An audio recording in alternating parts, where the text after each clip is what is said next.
Welcome to the Plant Centered and Thriving podcast. I'm your host, Ashley Kitchens. Welcome to the show, Plant Centered listener. My name is Ashley, and I am your host today. And today we have another story for you, which I'm really excited to share. But before I do that, I wanted to let you know that I went to the Arnold Classic a few weeks ago at this point. And it was a really fun event. So I'm part of a group called the Vegan Strong Plant Built Team. And what we do is we are a team of vegan athletes from all over the world.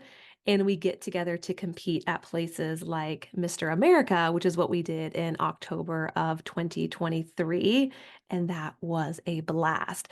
So what we did this year, or most recently, is the Vegan Strong team went to the Arnold and we had a booth set up there. We didn't compete or do anything like that. If you're familiar with the Arnold, it is not a natural event. So for any natural athlete, it is really impossible to win, pretty much impossible.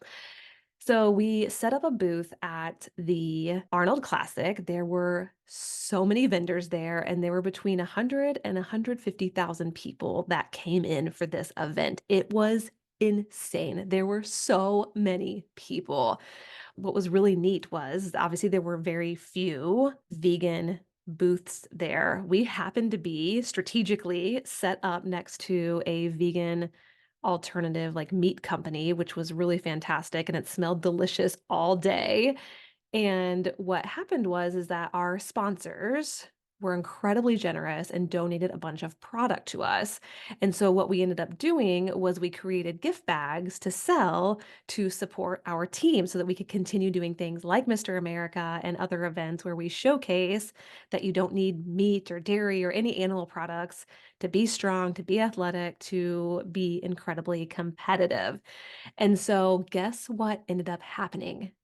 We sold out of those goodie bags on day 2, and we had a whole 'nother day ahead of us. So the person who basically, like, organized the entire event was obviously so excited, but we had to figure out, "Okay, well, how are we going to be here the following day and continue to sell things and make money, and talk to people?" We had some, like, extra products that our sponsored had sent. So we kind of just like put together these like fun other goodie bags that didn't include like everything originally. And we were able to sell those. And guess what? We ended up selling out of those too. So I say that because people were interested, even though this was not a vegan event whatsoever, people were genuinely curious about plant-based protein, about being competitive as a plant-based athlete. We even had a few vegans stop by, which were just a few out of like the thousands of people that we spoke to. It was so cool to talk to those vegans and of course everybody else too. But it was just a really fun event, and it's so much more than just bodybuilding. We had actually this vegan athlete. There's a competition called Strongest Firefighter. I think that's what it is. And she was competing there, and she was so excited when she came up to us. She was just absolutely amazing. And, she had competed. She was also vegan. And so she was just beside, like, it was just so cool to like engage with her and also engage with a competitor who's also vegan. There's like knights fighting. So think of, I don't know, 1800s. People had like armor on and they're fighting with swords. That was there. Arnold Schwarzenegger was obviously there. He would walk around, he would judge, he would talk to people, just very, very approachable. And guess what? He actually gave a talk and he talked about how he eats, how he's reduced massively his meat consumption. And he talked about that with a huge audience. And y'all, this is a meat-loving audience. So it was really neat to hear him talk about not just his meat reduction, but also how his doctor is much happy because he's eating this way, his heart doctor in particular. He also talked about the impact of consuming less animal products on the environment. And it was very approachable. It was not preachy, it wasn't on a soapbox. And I just thought that was really amazing that he took the time to talk about that because he didn't have to. So that was really neat. If only we could get him to stop by the Vegan Strong booth. That's like on the agenda for next year. So Arnold, from what I understand, was introduced to it in 1970, and that's sort of what kickstarted Arnold Schwarzenegger's like interest in Columbus. He fell in love with the city, and after winning Mr. Olympia, Mr. World, which he won in Columbus in 1970, it was like game on, and that's sort of how that all transpired, which was really cool. But while we were there, and if anyone's familiar with Columbus, if you live in Columbus, if you visited Columbus, there are so many vegan restaurants. I was amazed. So I live in Durham, North Carolina, and I feel like there are a lot of restaurants around here, but let me just name a few. If you ever end up visiting, write these down because they were so good. So if you're looking for something that's more whole food, plant-based, maybe even raw, Portia's Cafe was delicious. I got some wraps from them and they were amazing. I've eaten there before even, stopping through Columbus. Seitan's Realm is exactly what it sounds like. It is they make their own seitan and everything is pretty much seitan based. So obviously if you are allergic or don't eat gluten, that's not the place for you, but if you can tolerate gluten and you love gluten, dude, this place is amazing. Nick, he went there, because he basically dropped me off for the event and then went on up to Michigan to visit his family, and we stopped at Seitan's Realm for him, and he had what looked like a beef and cheddar from Arby's with curly fries, and he said it was absolutely delicious. So that was a great one. 4th and State, literally the number 4, 4th and State, they were amazing. They had stuffed crust, vegan pizza, milkshakes. They were incredible. I mean, if you're gonna hit one place up, like that place was incredible. We also went to Woodhouse Bakery and Coffee, which was delicious. We went to a vegan cafe. That might have been it. Yeah, Woodhouse Bakery and Coffee. We went to a place called Commune, which is a fine dining vegan restaurant. That was really cool. I heard Yee's Asian Vegan Kitchen is really good. We didn't get to make it there, but I'm telling you, if you ever like pass through Columbus or if you're in the area, my goodness, I was amazed by all the options. So I had to tell you that. Okay, so let me get into today's guest. And if you're interested or want to learn more about Vegan Strong, Plant Built, or any of the work that we do, feel free to reach out to me on Instagram. I love talking about it. And I love the work that these nonprofits do. So today I have actually a dietitian guesting, and I'm really excited to share her story. So she is an account manager at Dietitians On Demand, and she talks about what that is. Her name is Sarah, and she's been a dietitian for about 7 years, and she has a lot of experience working in acute care, in long-term care, in outpatient and behavioral health clinics. So she's done a lot of different things, and she's been vegetarian for about 20 years. She started at a pretty young age, and so she talks about what it was like to go vegetarian, not just 20 years ago, but also being young, like being in, I think, middle school age. So she goes into all of that and how it's impacted her life and what she does and different things like that. So I am excited to bring you Sarah's story. So let's welcome her to the show. Sarah, thank you so much for joining us today. I'm really excited just to learn more about you and your story. How are you doing? Good. I'm so happy to be here. Yeah, I'm excited to have you here. So, before we get into your personal journey when it came to going plant-based, I would love for you to just kind of give us an idea of who you are, what you do, even some fun hobbies that you do, which I read about. I work as a regional account manager for Dietitians On Demand, which is a dietitian staffing company. Prior to this position, I worked clinically in hospitals and long term care facilities throughout the Virginia, Carolina areas for a couple of years after my internship. I do also have, in addition to my nutrition degrees, a bachelor's in animal science from University of Connecticut. So I have a little bit of background in agriculture as well. And for fun, I garden, I horseback ride, and I foster cats. Nice, lovely. When you say Dietitians on Demand is like a staffing company, what does that mean for someone who might not know what that is? Yeah, so think of like travel nursing or contract staffing. So we do more than that nowadays. We were, I think, 10 years ago known more for contract staffing, but our dietitians are all W-2 employees of Dietitians on Demand, and we are nationwide. So we place dietitians in primarily acute and long-term care facilities throughout the U.S. And yeah, I manage Pennsylvania, basically the Northeast and Pennsylvania. Oh, okay. Oh, I didn't know Yeah. that. That's Yeah. amazing. I wonder if we've actually worked at some similar facilities because I have gone through a consulting agency. I've worked with in nursing homes for 16 years now. Oh, And wow. before I was even a dietitian.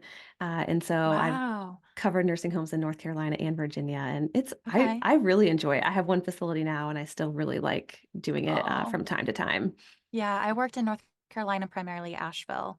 Oh, So I worked wow. for Metz Culinary, which is a smaller food service company. And for whatever reason, this account in Asheville, it's so rural, but it is like a city there, but it's hard to get people to come in from other cities in North Carolina, I think because of the weather and the mountains and everything. So, Yes, I could see that. Yeah. I feel like those yeah. are the places that I go often to most are the ones that are just in like more rural, small town areas throughout Virginia and Yeah. North Carolina. Yeah. Yeah. Uh, And that's primarily where we staff is tough to fill regional locations and then tough accounts as well. So, Yeah, yeah, yeah, that makes sense. Well, good. So tell me more about because you've been plant-based for a long time now, longer than probably a lot yeah. of us have. So tell me how that started way back when. My parents were vegetarian prior to having us, so I like to think they were kind of hippies back in the day.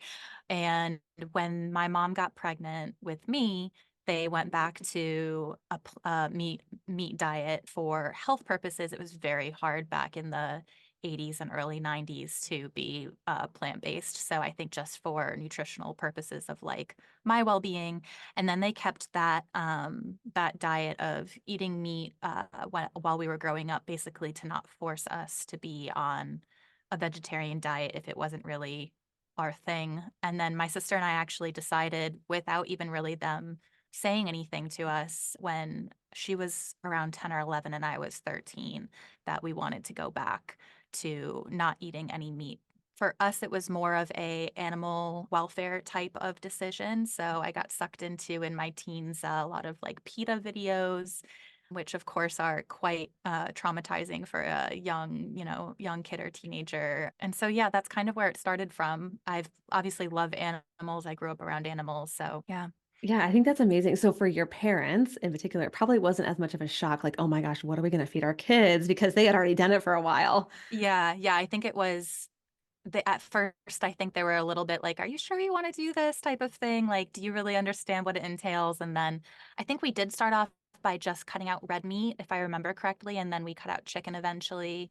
And we didn't eat a lot of seafood growing up. I mean, it's still expensive, but it wasn't part of our like day-to-day diet. So that wasn't really something that we had to cut out. But yeah, they kind of knew what it entailed back then. And my dad cooks a lot, so we had beans and what or meat alternatives were available, 20 years ago, which I'm sure we'll talk about, but Yes. it was limited. Yeah. Oh, I bet it was. So dad cooked a lot, which sounds fantastic. A Yes. lot of beans and yeah, I don't even know if Morningstar was available back It then. wasn't. We Okay. basically just had, from what I remember, and we shopped at a grocery store chain called Hannaford, from upstate New York. So very much like Price Chopper, Hannaford were really the only two grocery stores available to us in the upstate New York area. And all I remember us getting, and it wasn't even very good back in the day, was, those like square tofu, like firm and extra firm. Like that's Yes. all we had. And it was expensive. And my parents were both state workers. So it's not like were, I mean, we were like middle class, upper middle class later on in my childhood, but it wasn't something that like we grew up eating brown bread, which is basically canned bread and hot dogs and like pasta. So it was a little bit outside of our budget a lot of times. So we ate a lot of beans. Yeah. Yep. That makes sense. Yeah. Because some of those like foods that you're talking about, like rice, beans, potatoes, are really affordable. But if you're going to go Yeah, anything beyond that, you have to kind of be particular, I'm sure, especially back then with your yeah. budget and And everything. it wasn't always Hannaford. It if they were out of stock, like that Oh, was the only yeah. place we can really get it from. I don't think Price Chopper even carried tofu products Yeah. in the mid 90s. So I believe it. Oh my gosh, that reminds me growing up, we had a family, they were vegetarians. I grew up on an Angus cattle farm, so very different oh I ate wow, very yeah. differently from how I ate now. And there was a family that my mom was like, yeah, they were kind of like the weird family. They were vegetarians. They only shopped at like the health food store. And so, and probably because the options weren't there at like the Yeah. regular grocery stores. Yeah. Yeah. Yeah. Now that's different. I'm sure you've talked about it on other podcasts, your background, but I'd be curious to hear like what made you transition. Yeah, yeah, and yeah, for those of you listening, if you haven't heard my full story yet, just so real quickly, I grew up on an Angus cattle farm, but I also had a lot of GI issues growing up. So I struggled with chronic constipation up until I was about 25 years old, even after becoming a dietitian. Wow. And so finally, there was just like this light bulb moment. I had watched Forks Over Knives, which came out in 2011, Yeah. and I started making this connection of, oh, well, maybe what I'm eating is actually impacting my body, how I'm feeling. I mean, I was really only going to the bathroom like once a week. It was that bad. I was on Wow. medication. And so I started adding some more plants. I swapped out my cow's milk for almond milk because there really weren't a lot of even options, 12 years ago, Yeah. milk wise. And the more plants I ate, the better I started feeling. And so I was just like, I don't want to go back to that old way because I just felt so miserably for so long. Yeah. I started going to the bathroom more regularly, didn't need medication to go to the bathroom. So I was like, okay, I'm in this for the long haul. So that's that. Yeah. Yeah, that was 12 years ago. And here we are today. Awesome. Awesome. Yeah. Yeah. Very interesting. Yeah. So I'm curious because you have been plant-based for so long, what do you do for your vitamin B12? And what was that actually like? Was that talked about when you were younger? I think I've always taken a multivitamin. I mean, I recommend to most of my patients to take one. There's always going to be, I feel like, in everybody's diet, a deficiency somewhere because you don't eat the perfect diet every day. And we took vitamins back when I was a child. So I was always anemic. It just wasn't something that was really talked about, and doctors really didn't know how to guide you. So our pediatrician was great, but didn't really have the knowledge base back then to guide us. So we just basically supplemented. I definitely struggled with low energy. I was a competitive rower in high school, and so I would take basically like what protein shakes and supplements are, which I believe had some B vitamins supplemented into them as well. Nowadays, it's much easier, and I do still take a one a day. Yeah, I think that is like helpful, and I think it's a good reminder for people. It's like we do not eat the perfect diet. Like it would be really, really challenging to do. And so, and Yeah, even if you did, your body, who knows what it's going to absorb and what it's not going to right, absorb, what environmental factors you're faced right. with. And we're So, creatures of habit, so, like, we tend to yes. eat the same things. Even if we think we have a varied diet, we eat the same varied diet. So, like, it's not yet, yes, it costs money, but I'm sure we could save money elsewhere by, like, your Starbucks drink every morning to cover the cost of that, so it's really not gonna do any harm. I always used to give my horse vitamins, and my dad just said he had expensive pee because he anything that he didn't have, he would just pee out. So, I mean, Uh-huh. it's not, yeah. That's amazing. So do you take anything else besides a one a day supplement wise? I take vitamin D in the winter, but that's really it, and then a melatonin for obviously sleep habit. But I still compete, do competitive rowing. We went to nationals last year, women's nationals. Um, Amazing. yeah, I did so not know that. like I mentioned, I rowed in high school, and I just got back into it last year, and we went to placed, I think, seventh nationally in our women's four. What does that like schedule look like for you training wise? It's not crazy. It's a master's program, so it's not collegiate or anything like that. But we train around 3 days a week until we're like ramping up for a regatta. And so it's just a bunch of working older, mostly women, although I do row in a couple of men's boats, mixed boats too. So it's just for Nice. fun now. Yeah, that's Yeah. awesome though. Do you train on the river in Richmond? Yeah, so our season, basically the air and water temperature has to equal above 100. So we usually can get out on the water in late March. So, and then we row up until like we had a race in November. So we're Okay. really only off the water for like 3 or 4 months a year. Okay. And so then do you do like indoor related rowing? I Or don't. You yeah. can. I have a Yeah. rowing machine at home, and I have a gym membership. So I'll just, to me, like, driving down to the boathouse to row, when I could just do it in my house. So I do other activities in the wintertime to kind Yeah. of give me a little bit of variety as well. Yes. Yeah, that is nice. Yep. Yeah. Yeah. That's awesome. I did not know that. That is really cool. It's a fun fact. Yeah. Yeah. Yeah. Yeah. Is there anything that's particularly hard about the way that you eat? Like anything that's particularly challenging? See, these days it's like even going out is there's usually always something available, which is so different than it was even like 5 or 10 years ago. So I mean, if it was hard, I feel like I wouldn't do it. That's true. Yeah. But I made it through, college was a challenge. So I say that, but I did, I gotta give myself some credit. I made it through all of that without really backslid into it just for convenience purposes. So yeah, I wouldn't really say there's anything truly challenging. It's a little bit more expensive, but honestly, meat is expensive these days anyway. So, Yeah. Yeah, that is true. Meat, dairy, eggs, like I feel like those prices just kind of hmm gradually just keep going up. So, yeah. hmm Yeah. Okay. yeah, Being a dietitian, this is a question that actually someone had asked me recently, so I was curious your response on this. Being a dietitian, do you often judge other people for what they eat? no, never.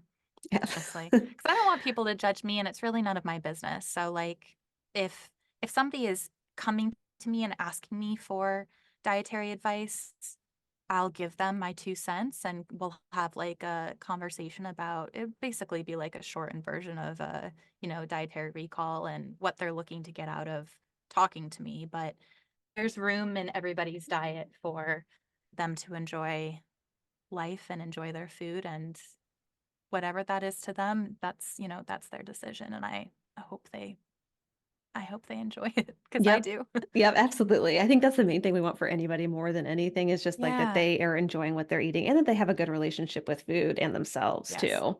Yeah. Yes. Yeah. Yep. That's I really could. hard nowadays. I feel like I see that a lot, um, Yes. especially in the female population, unfortunately. Yeah, yeah, yep. I could not agree more. So, all right. Well, awesome. Well, thank you so much for Yeah. coming on and sharing your story. I appreciate it. Thanks for Is having it, me. yeah. Where is the best place if people do want to connect with you?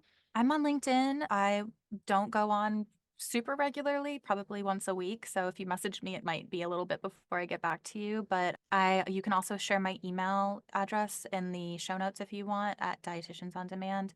Yeah. And if there's a dietitian listening or someone who's maybe going to be a dietitian, where is the best Mhm. place for them to get connected with Dietitians on Demand? Our website, we're super present on social media. So like Dietitians On Demand, Instagram, Facebook, LinkedIn. But feel free to just like if you find yourself on our website, any of the forms you fill out will direct you basically to our company inbox, which will get a response from whoever is the most appropriate person to talk to you. But Yep. And yeah. y'all have a great podcast as well, which is fantastic. It's a great Yes. resource. Yeah. You can find you can find me on a couple of the episodes, but we're recording for I think the next season. I think it might be season 5 or something. I don't manage it, but Amazing. sometimes Yeah. I'm on there. Yeah. So yeah. And it's not Dietitians on Demand, it's called something else. Dietitians only, I think. Yes, that's right. Um, yeah. Yeah, They may be Dietitians only. rebranding, but right now it's dietitians only. Okay, all right. Well, we'll include those links in the show notes. So if you Okay. want to connect with Sarah or Dietitians on Demand, you can easily do that. Again, Sarah, thank you so much for joining us Yeah, today. I thanks really so appreciate much. it. Until next time, keep thriving.